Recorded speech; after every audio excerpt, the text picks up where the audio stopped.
नमस्कार साथियों, Suryanagari Uniqlo classes के यूट्यूब चैनल पर मैं डॉक्टर उर्मिला राठी आपका हार्दिक स्वागत और अभिनंदन करती हूँ।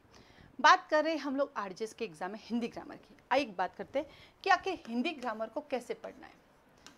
आरजेएस का एग्जाम है, हिंदी ग्रामर में बड़ी दिक्कत आती है, तो उसको कैसे पढ़े, क्या है इसके लिए कोई रामबाण है क्या। आप एक बात तो हिंदी ग्रामर के 15 सवाल आएंगे, तो रामबाण कैसे हो सकता है। 15 क्वेश्चन आएंगे, इसका बहुत बड़ा एक ना वो हो क्या कोर्स है कि इसमें क्या क्या कोर्स है। देखो इसके अंदर आप क्या आता है, तत्सम, तद्भव, देशज, विदेशी और संकर, ये अपने आप एक टॉपिक आता है। अब तत्सम तद्भव छोटे से तो है नहीं, बहुत सारे, तो इसको ट्रिक से पढ़ना पड़ता है, तो कैसे करोगे, पॉसिबल ही नहीं है। दूसरा आता है हमारे पास विकारी शब्द, संज्ञा, सर्वनाम, विशेषण और क्रिया। अब इसके पास भी ट्रिक नहीं है, आपको संज्ञा पढ़नी पड़ेगी, तब जाके आप उसको समझोगे संज्ञा है क्या। संज्ञा में जातिवाचक क्या है, भाववाचक क्या है, व्यक्तिवाचक क्या है। जब विशेषण सर्वनाम पढ़ोगे तो पता चल 6 प्रकार के सर्वनाम होते हैं जो क्या कहते हैं। विशेषण पढ़ोगे तो 5 प्रकार के होते हैं, भैया है क्या। इनका कोई ट्रिक नहीं होता, इनका कोई शॉर्ट नोट नहीं होता, इसका कोई भी शॉर्ट वे नहीं होता, कोई रैपिड रिविजन नहीं होता, इनको पढ़ना ही पड़ता है, तब समझ में आएगा, नहीं तो नहीं आएगा। और मैं आपको बता दूं, हिंदी इंग्लिश ही आपको पास करेगी, और हिंदी ज़्यादा करेगी। क्यों, आप कितना भी एंटोनियम पढ़ लो, कितना भी सिनोनियम पढ़ लो, अनलिमिटेड है। कितनी फ्रेजल वेब याद कर लो नहीं होती, लेकिन अगर इसको अगर ने कवर कर लिया तो 100% कर सकते हैं। ठीक है, फिर आता है आपके पास लिंग, वचन, कारक, काल। लड़का से बनी लड़की, चिड़िया से बनी चिड़िया, ठीक है। कारक, पेड़ पर पक्षी बैठे हैं, और आता है काल, सीता अपने घर गई, तो ये क्या है, काल है। इनके भी आपको प्रैक्टिस करनी पड़ेगी, बिना प्रैक्टिस आप कैसे करोगे। आप एक सेंटेंस देखते कैसे पहचान लोगे, पॉसिबल ही नहीं होता है। देन आता है आपके पास संज्ञा, संधि, संधि, प्रत्यय, उपसर्ग, समास। इनको भी ट्रिक से समझो तो जल्दी जल्दी होती, बिना ट्रिक के रूल से पढ़ो तो कभी कोर्स खत्म ही नहीं होता है। ट्रिक के साथ कर सकते हो, लेकिन पहली बार तो पूरा पढ़ना ही पड़ेगा, फिर पढ़ते पढ़ते आपको ट्रिक मिलती जाएगी। फिर आता है पर्यायवाची, विलोम शब्द, युग्म शब्द, युग्म शब्द, ठीक है। एक समानार्थी एक जैसे उच्चारित होने वाले शब्द है, पर ठीक है आप उसको इग्नोर कर सकते, इतना नहीं है। एक वचन, ये आप कर सकते हो, एक वचन आप आराम से कर सकते हो, है ना। युग्म शब्द ये आ गए आपके पास। उसके बाद आता है आपके पास पक्ष, निपात, वृत्ति, वाच्य। ये टॉपिक बहुत ही रेयर जगह पे आपको मिलते हैं, मोस्ट ऑफ तो मिलते ही नहीं है क्या, लेकिन कभी कभी इनमें से क्वेश्चन पूछ लेते हैं।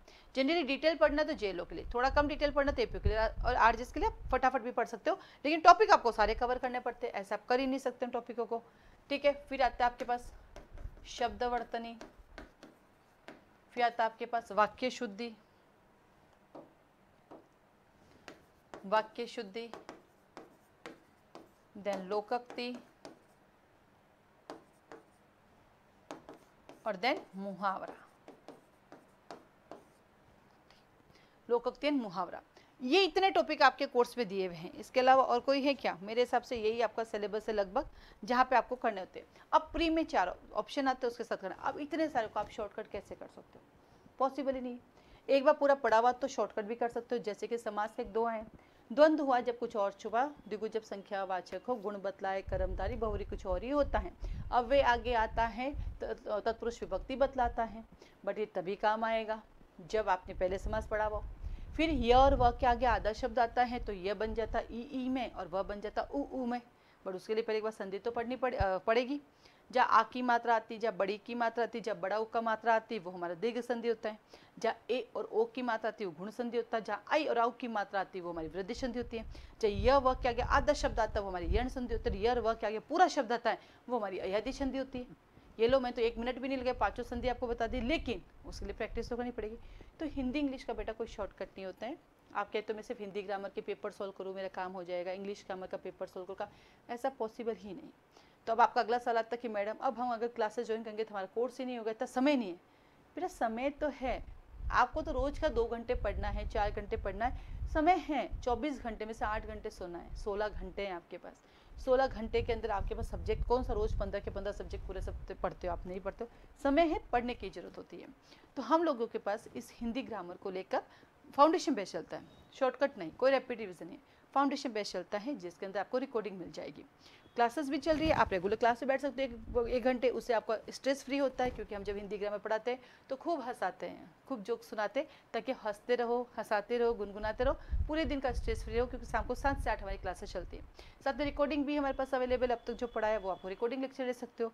उसके बाद जैसे आपका एक टॉपिक खत्म होता है उस पर आपको टेस्ट पेपर मिलता है, फिर टॉपिक खत्म होता है उसका टेस्ट पेपर मिलता है टॉपिक वाइज, आप वो लेके अपनी हिंदी को कर सकते हो। देखो 15 नंबर कोई छोटी चीज़ नहीं होती, बहुत बड़ी चीज़ होती है, और हम बिल्कुल क ख ग से पढ़ाते हैं। हम लोग बिल्कुल है ना ऐसा आ फिर ई बड़ी स्वर से पढ़ाते हैं।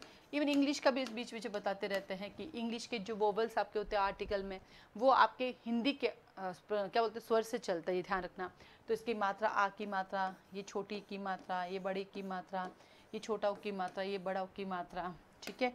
ए, आई, ओ, आओ, अंग, अह, ये दोनों हमारे स्वर नहीं आते हैं। फिर इसकी मात्रा ये है, इसकी डबल मात्रा होती है, ये ओ की मात्रा ओ की। बिल्कुल मैं हिंदी ग्रामर की कोई लेक्चरर नहीं हूँ, लेकिन 11-12 में मेरे पास हिंदी लिटरेचर हुआ करता था, बट अब मैं हिंदी और इंग्लिश ग्रामर खुद ही पढ़ाती हूँ, उतना ही जितना एग्जाम निकल जाए, और एग्जाम में हमारे 30 में से 27 नंबर आ जाए। 30 में से 30 नंबर नहीं आते, किसी के भी नहीं आते, मेरे भी नहीं आएंगे, क्योंकि 2-3 क्वेश्चन तो डिलीट हो जाते हैं, 1-2 क्वेश्चन तो 100% डिलीट होते हैं, तो 30 में से 30 तो नहीं आते। लेकिन अपना टारगेट अगर 30 में से 27 आ जाते हैं हिंदी इंग्लिश में, यानी इंग्लिश में आप लोग आराम से 15 में से 14 नंबर ला सकते हैं, क्योंकि 15 में से 15 नहीं आता, एक क्वेश्चन डिलीट होता ही होता है। तो और हम भी ह्यूमन बीइंग है, तो ह्यूमन नेचर है, सिली मिस्टेक करना हमारा परम कर्तव्य जो होते हैं, तो 15 में से 14 नंबर ला सकते हैं।